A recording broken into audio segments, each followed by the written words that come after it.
What is up guys? Good afternoon sa lahat. Good afternoon. So magtatagalog ako ngayon dahil ang ating topic for today's video is regarding po sa bagong ipinalabas ng National Privacy Commission, no, or NPC, nung hindi lang sa motovlogging but sa lahat in general na sa mga vloggers, no.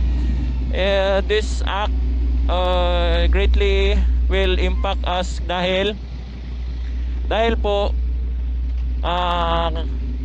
number one, regarding po ito sa privacy po ng lahat ng Pilipino tao dito sa ating bansa, na kailangan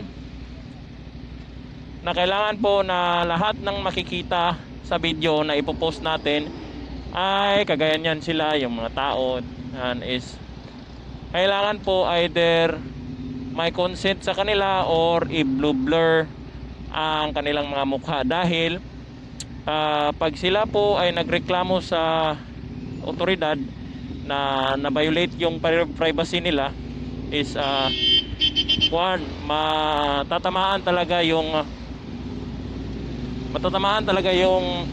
mga nagpo-post, no, yung mga nagbo-vlog, lalong-lalo na sa motovlogging, no, na nasa kalsada tayo at napakarami pong tao yung nahahagip sa ating mga video.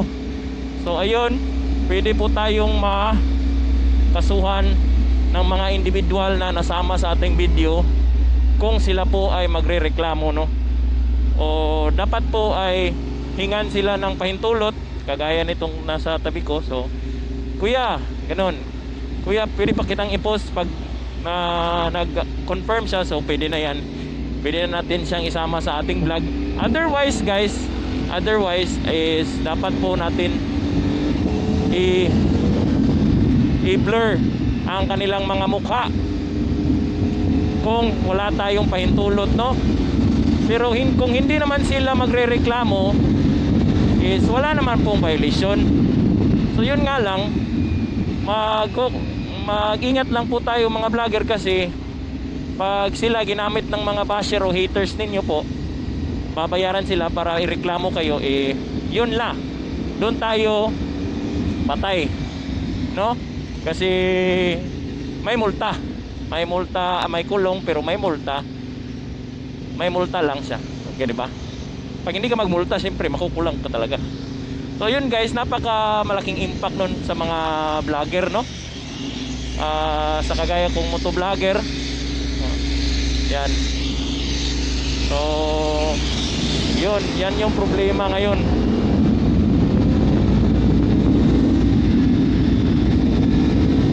Kakagaling ko lang mag-washing.